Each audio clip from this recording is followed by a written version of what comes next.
Story: The monk of the Yangtze-Kiang. Buddhism took its rise in southern India, on the island of Ceylon. It was there that the son of a Brahmanic king lived, who had left his home in his youth, and had renounced all wishes and all sensation. With the greatest renunciation of self he did penance so that all living creatures might be saved. In the course of time he gained the hidden knowledge and was called Buddha. In the days of the Emperor Ming-di, of the dynasty of the Eastern Hans, a golden glow was seen in the west, a glow which flashed and shone without interruption. One night the emperor dreamed that he saw a golden saint, 20 feet in height, barefoot, his head shaven, and clothed in Indian garb enter his room, who said to him, "I am the saint from the west. My gospel must be spread in the east." When the ruler awoke he wondered about this dream, and sent out messengers to the lands of the west in order to find out what it meant. Thus it was that the gospel of Buddha came to China, and continued to gain an influence up to the time of the Tang dynasty. At that time, from emperors and kings down to the peasants in the villages, the wise and the ignorant alike were filled with reverence for Buddha. But under the last two dynasties his gospel came to be more and more neglected. In these days the Buddhist monks run to the houses of the rich, read their sutras and pray for pay. And one hears nothing of the great saints of the days gone by. At the time of the Emperor Tai Desung, of the Tang dynasty, it once happened that a great drought reigned in the land, so that the emperor and all his officials erected altars everywhere in order to plead for rain. Then the Dragon King of the Eastern Sea talked with the Dragon of the Milky Way and said, "Today they are praying for rain on earth below. The Lord of the Heavens has granted the prayer of the King of Tang. Tomorrow you must let 3 inches of rain fall." "No, I must let only 2 inches of rain fall," said the old dragon. So the 2 dragons made a wager, and the one who lost promised as a punishment to turn into a mud salamander. The following day the highest lord suddenly issued an order saying that the Dragon of the Milky Way was to instruct the wind and cloud spirits to send down 3 inches of rain upon the earth. To contradict this command was out of the question. But the old dragon thought to himself, "It seems that the Dragon King had a better idea of what was going to happen than I had. Yet it is altogether too humiliating to have to turn into a mud salamander." So he let only 2 inches of rain fall, and reported back to the heavenly court that the command had been carried out. Yet the Emperor Tai Desung then offered a prayer of thanks to heaven. In it he said, "The precious fluid was bestowed upon us to the extent of 2 inches of depth. We beg submissively that more may be sent down, so that the parched crops may recover." When the Lord of the Heavens read this prayer he was very angry and said, "The criminal dragon of the Milky Way has dared diminish the rain which I had ordered. He cannot be suffered to continue his guilty life. So we Deshong, who is a general among men on earth, shall behead him, as an example for all living beings." In the evening the Emperor Tai Desung had a dream. He saw a giant enter his room, who pleaded with hardly restrained tears, "Save me, O Emperor! Because of my own accord I diminished the rainfall. The Lord of the Heavens, in his anger, has commanded that we Deshong behead me tomorrow at noon. If you will only prevent we Deshong from falling asleep at that time, and pray that I may be saved, misfortune once more may pass me by." The emperor promised, and the other bowed and left him. The following day the emperor sent for we Deshong. They drank tea together and played chess. Toward noon Wei Deshong suddenly grew tired and sleepy. But he did not dare take his leave. The emperor, however, since one of his pawns had been taken, fixed his gaze for a moment on the chessboard and pondered, and before he knew it Wei Deshong was already snoring with a noise like a distant thunder.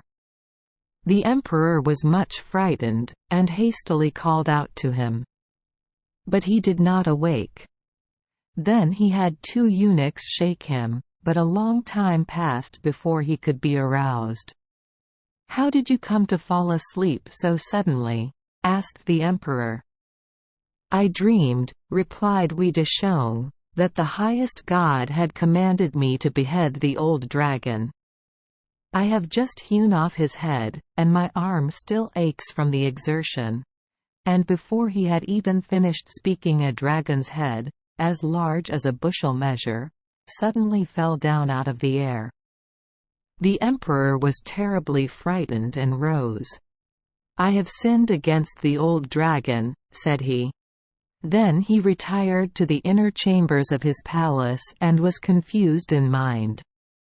He remained lying on his couch, closed his eyes, said not a word, and breathed but faintly. Suddenly he saw 2 persons in purple robes who had a summons in their hands. They spoke to him as follows: "The old dragon of the Milky Way has complained against the emperor in the nether world. We beg that you will have the chariot harnessed." Instinctively the emperor followed them, and in the courtyard there stood his chariot before the castle, ready and waiting. The emperor entered it, and off they went flying through the air. In a moment they had reached the city of the dead. When he entered, he saw the lord of the high mountain sitting in the midst of the city, with the 10 princes of the nether world in rows at his right and left. They all rose, bowed to him and bade him be seated. Then the lord of the high mountain said, "The old dragon of the Milky Way has really committed a deed which deserved punishment. Yet your majesty has promised to beg the highest god to spare him, which prayer would probably have saved the old dragon's life. And that this matter was neglected over the chessboard might well be accounted a mistake. Now the old dragon complains to me without ceasing. When I think of how he has striven to gain sainthood for more than 1,000 years, and must now fall back into the cycle of transformations, I am really depressed. It is for this reason I have called together the princes of the 10 pits of the nether world, to find a way out of the difficulty, and have invited your majesty to come here to discuss the matter. In heaven, on earth and in the nether world only the gospel of Buddha has no limits. Hence, when you return to earth, great sacrifices should be made to the 33 lords of the heavens. 3,600 holy priests of Buddha must read the sutras in order to deliver the old dragon so that he may rise again to the skies, and keep his original form. But the writings and readings of men will not be enough to ensure this. It will be necessary to go to the western heavens and thence bring words of truth. This the emperor agreed. 2. And the lord of the great mountain and the 10 princes of the nether world rose and said as they bowed to him, "We beg that you will now return." Suddenly Tai Desung opened his eyes again, and there he was lying on his imperial couch. Then he made public the fact that he was at fault, and had the holiest among the priests of Buddha sent for to fetch the sutras from the western heavens. And it was Huan Shuang, the monk of the Yangtze-Kiang, who in obedience to this order, appeared at court. The name of this Huan Shuang had originally been Shen. His father had passed the highest examinations during the reign of the preceding emperor, and had been entrusted with the office of district mandarin on the Yangtze-Kiang. He set out with his wife for this new district, but when their ship reached the Yellow River it fell in with a band of robbers. Their captain slew the whole retinue, threw Father Shen into the river, took his wife and the document appointing him mandarin, went to the district capital under an assumed name and took charge of it. All the serving men whom he took along were members of his robber band. Shen's wife, however, together with her little boy, he imprisoned in a tower room.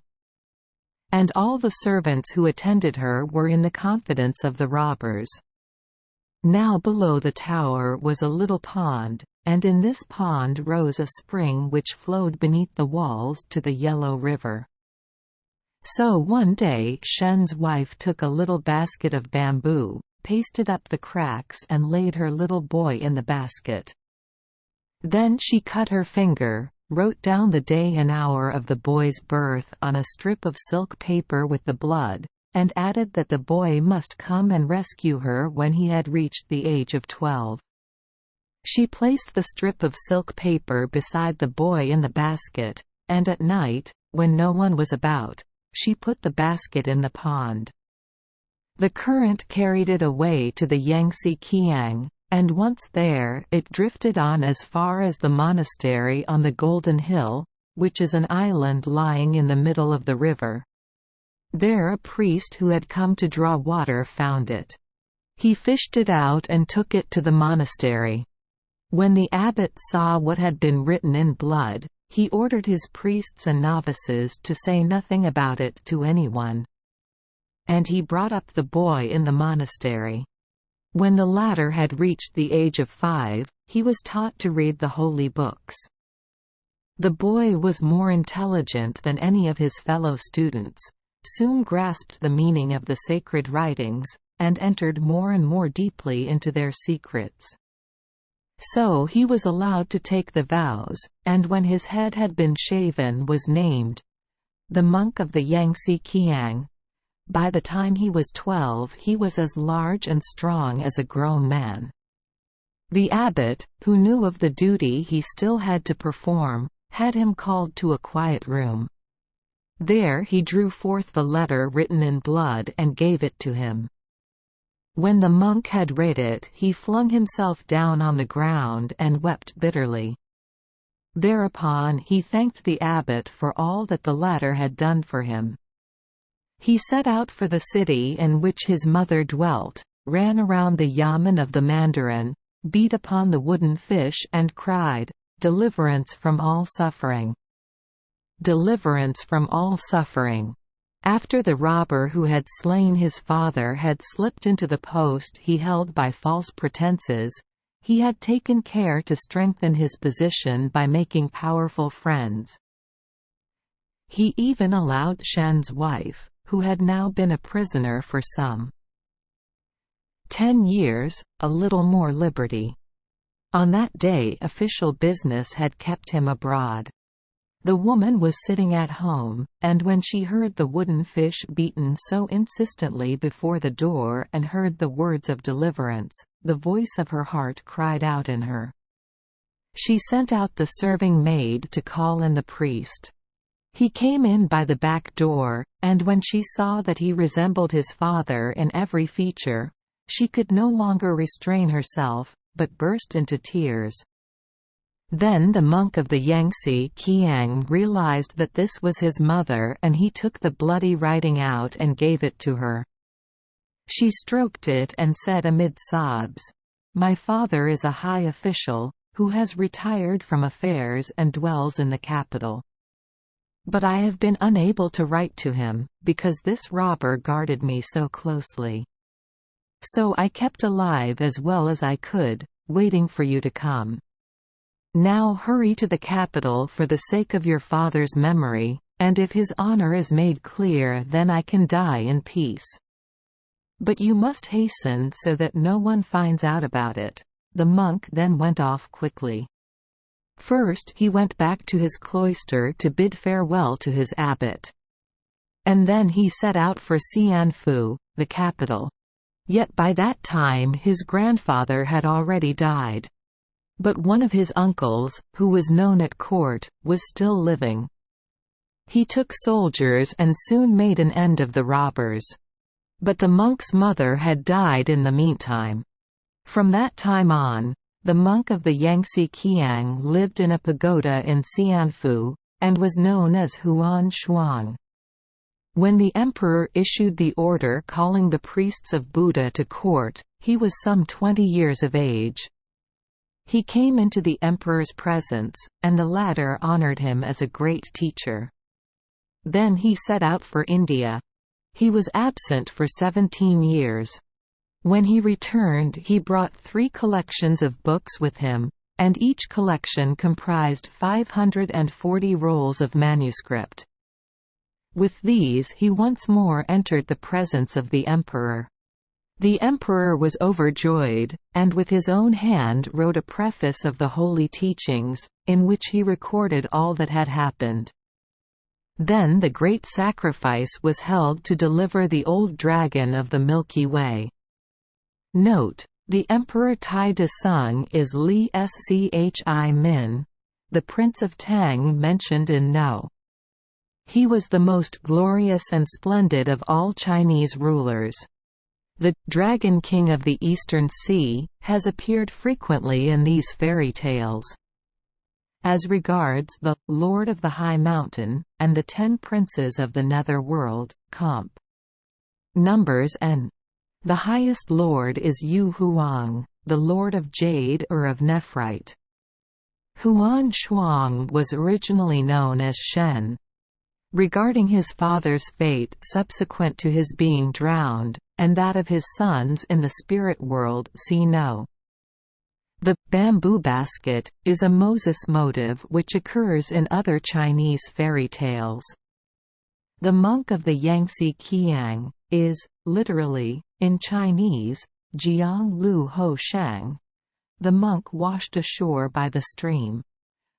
Wooden fish. A hollow piece of wood in the form of a fish, which is beaten by the Buddhists as sign of watchfulness. 3 collections of books. The Tripitaka. As regards one of the legendary companions of Huan Shuang on his journey, see No. Thank you for joining us for today's fairy tale. We hope these stories bring joy and meaning to your day. If you love our channel, please hit the subscribe button so you won't miss any exciting tales. Wishing you a good night and sweet dreams. See you in the next story.